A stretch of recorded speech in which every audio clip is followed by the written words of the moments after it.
It is time for the show. Open your minds, put your hands together.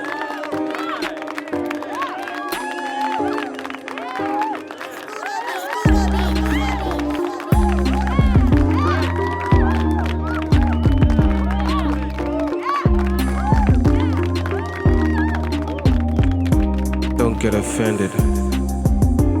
It's just a podcast.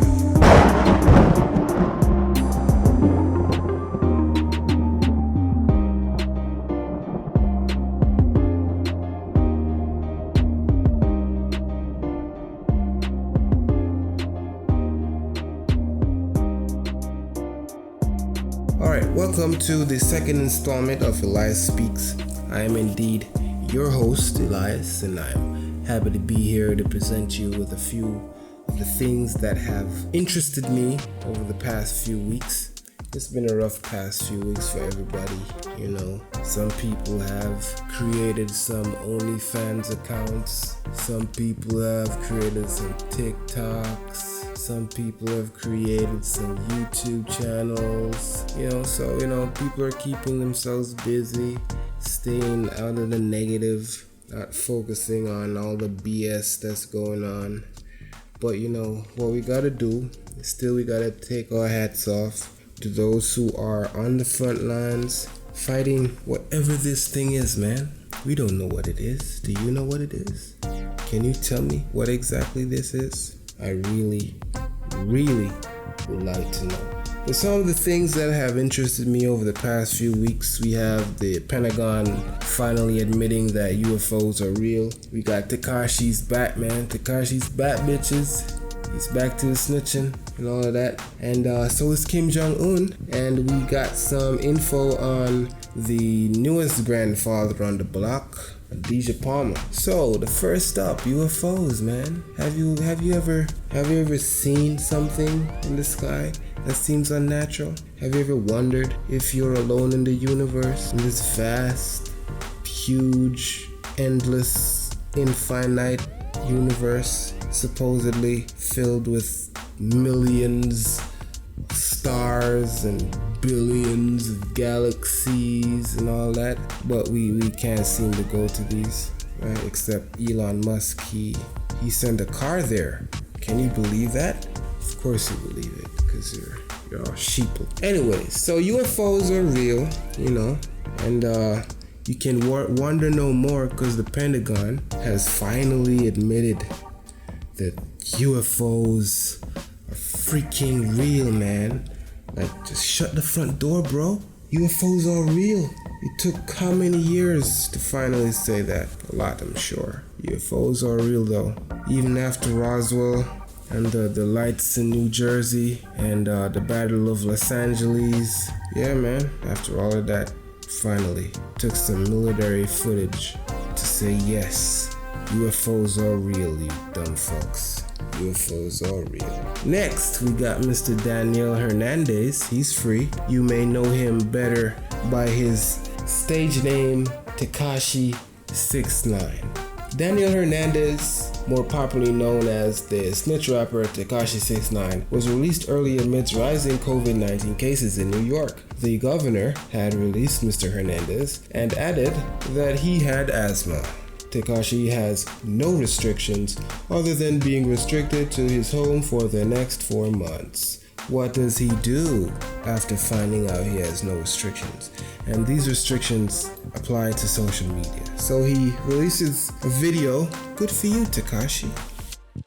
Keep doing that what you call music, man. If that's music to you, alright. So he releases a music video, I think you could call it, and he also goes to social media and he rants about the billboard being rigged and goes back to his old ways of why he was locked up in the first place. And you can't blame him. He's staying relevant. He got a bunch of views. Of course, he's staying on everybody's lips. Tekashi. You know, good for you, bro. Do your stuff. Do your stuff. Next, Kim Jong-un is back, you know. He's back after so many factless speculations that he was dead, raising the hopes of so many people, I'm sure. But after countless factless claims that North Korea's leader Kim Jong-un was dead, he made an appearance, putting all these stupid claims to rest. Kim Jong-un made an appearance at a May celebration, and he was seen laughing and puffing a goddamn cigarette. Good for you, Kim. Good for you. Glad to have you back, man. You got us scared there for a bit. You know, we thought you were a goner. But you know, you're safe, you're well, you're okay. Welcome back. Keep doing what you do. And finally, even though this dude is incarcerated, you know, he remains relevant just like Tekashi. But unlike Tekashi, this dude is a musical genius and I don't think has ever created a bad song. So Vybz Kartel has remained relevant, and this time through his offspring. So Lil Addy is now adding to the Gaza empire. He's soon to be a dad. I think he's pretty young. I'm not gonna guess his age. He's pretty young, and so is his to-be baby mama. And Kartel updated his Instagram with a pic of his son and his baby mother. And the pic was captioned with welcoming words, you know, to the new addition to his Gaza empire. You know, he's welcoming this new baby boy, I'm supposing, because you know, the clues at the baby shower pointed to a male child. So you know, this post obviously generated a number of mixed feelings amongst the fan base, and possibly some salty individuals too, you know. Some expressed their congratulations, you know, while others expressed their disgust. And one individual alluded to the fact that, you know, it's because Lil Addy it's because of who his parents are and how influential they are, which is why this is seen as okay. And if it was somebody else's child, then it would be frowned upon, so to speak. And you know, I mean, to each his own, man. I mean, we don't know the circumstances. You can't speak for these young adults, you know, these adolescent people. You can't speak for them. They make decisions on their own all the time, you know. So get off their dicks, nigga. I mean, you can go back to blaming the parents and, you know, the home where they come from, and say that it's a broken home. And again, I say shut up, because people don't choose the situations that they want to live in. We don't choose it. We don't choose which family we want to be born into. I would love to be born into a rich family. Who wouldn't? That's not how it's set up, is it, you idiots? To each his own, I'm sure. I'm sure these salty individuals have some, you know, some point underneath the anger expressed towards these two individuals. They're teenagers. Why are you getting upset? Are you perfect? Is anyone? You know, situations do arise where it's completely out of your hand, man. We do not know what led to this happening. No one knows. So again, get off the dicks. It has happened, and they have chosen to do what I think is a brave thing. They're gonna carry on. They're gonna expand the empire. Who to tell?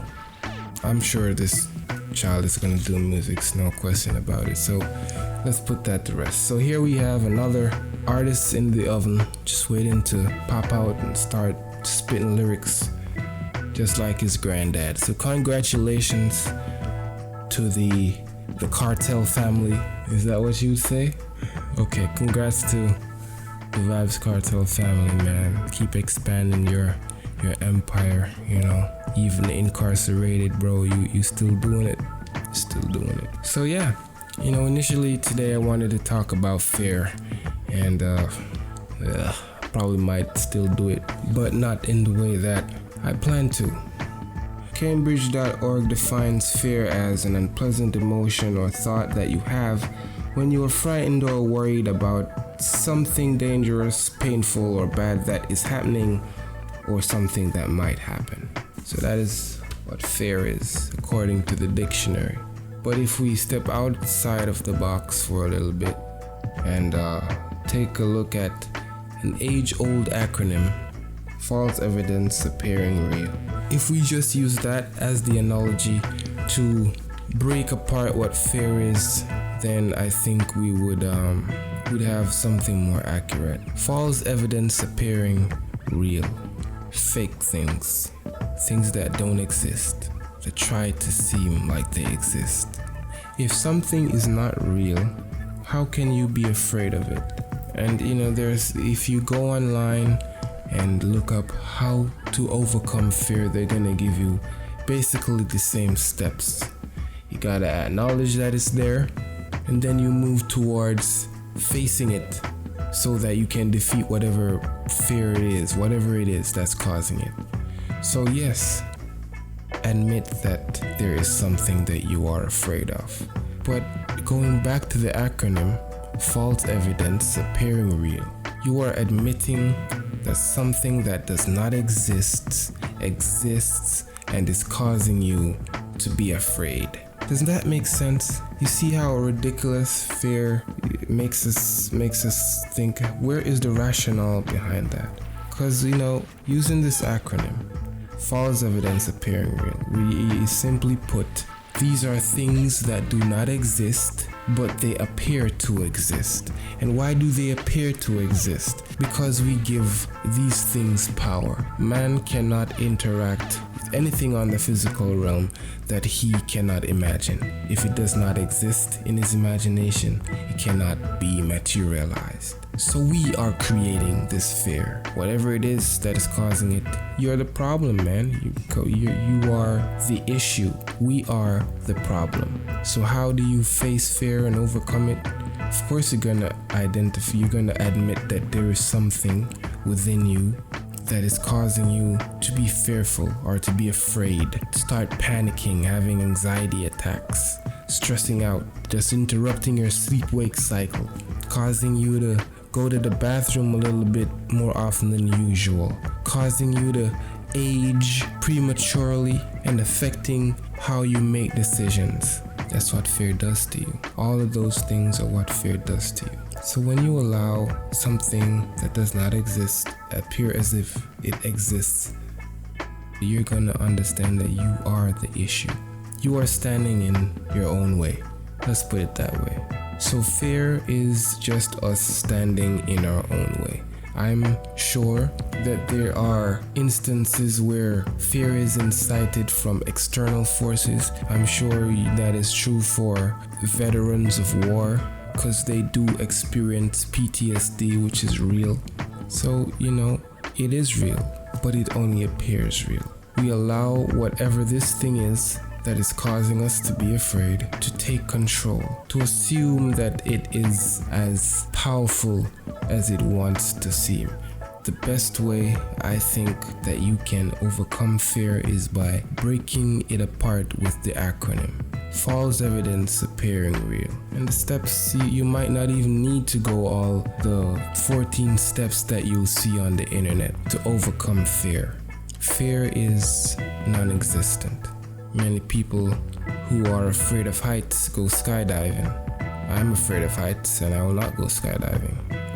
Are you saying that people who are afraid of dying should attempt to die in order to get over their fear of dying? That's a rough analogy. Face your fears. I'm claustrophobic. Put me in a room full of people. If we are to be logical about the facing your fears analogy, as I said, people who are afraid of heights, they go skydiving to overcome that fear of heights, right? or possibly bungee jumping, I'm not sure, maybe. And people who are claustrophobic, they sometimes, are asked to be placed in crowded areas to get over the fear, to see that, hey, look, there's nothing really there to hurt me. It's just a bunch of people minding their own business, and they're possibly in a hurry to get off or get out of this room as just like me, or whatever the feeling is. So facing your fears is, the next step after you identify that, there's something that is causing me to feel this way, or, react a certain way to certain triggers, because we do have to admit that, PTSD and other things like it exists, and it may be caused by external or internal triggers. So knowledge that fear, that there's something that you're afraid of, face it, and you'll start to see that the weaknesses will reveal themselves to you slowly, not in an instant. You'll slowly realize that, maybe, skydiving isn't so bad. As long as that chute opens, we all good, and as long as everybody's not very touchy-feely in that crowded room, we all good.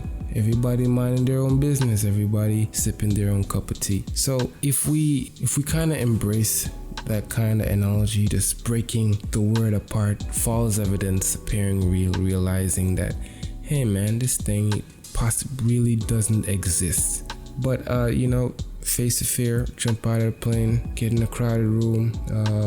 For people who are afraid of water, take a bath, that kind of thing. What else? People who are afraid of dying, I do not know what to suggest, because if you're going to use the same analogy, it would mean that you would attempt to die in order to get over your fear of dying, which I do not recommend. Do not attempt to die. It's ridiculous. It's a suicide attempt. But so if we break apart the word fear, F-E-A-R, false evidence, appearing real, something that ain't there, trying to look like it's there, trying to get under your skin, real, you acknowledge that there's something causing this issue, then you put yourself in the situation to, overcome this phobia. What would you suggest for people who are homophobic? What would you suggest for people who are homophobic? I would suggest that you lock him or her in a room with a bunch of gay niggas, and they will either come out one way or the other, or they will come out unscathed by all the whatever happened in there, or they will come out as being one of them. We don't know. So all these phobias, and I don't, in all honesty, I don't think homophobia is a phobia. It's not a fear of. It is more of a hatred of. People, there's so many phobias. People are afraid of the number 13. It's so ridiculous. So ridiculous. So we're not going to get into that. So, that's it. That is my take. That is my 2 cents on all of these happenings. These are some of the things that have boggled my mind for the past few weeks. A few things that have caught my interest. Once more, congratulations to, Mr. Cartel and his family for the new addition to the Gaza Empire. Long live World Boss and everybody else. And welcome back to Kashi once more. Continue doing your snitching, do your thing, man. This is what you were made to do, bro. You were born for this. Snitching is your gift, nigga. So that is it. That is all we have time for today. I hope to be promoting an artist on the next podcast, as part of our vision statement here. Our mission here is to promote and to edify people on some esoteric knowledge that is happening around. So that is all we have time for. Hope to see you in the next one. Before you go, please remember to like, share, subscribe, click that notification bell, tell your friends to come and listen. Let's get the subs up to 100, man. I am indeed your host, Elias. It has been a pleasure sharing my thoughts on these few things. Remember, Fear does not exist, my nigga. False evidence appearing real. That's all it is. It's just some fake ass thing trying to be real. But fake can never be real. Only real recognize real. I am Elias. It has been a wonderful time with you. Please continue to wash your hands. Be safe until this pandemic says ta-ta. Peace.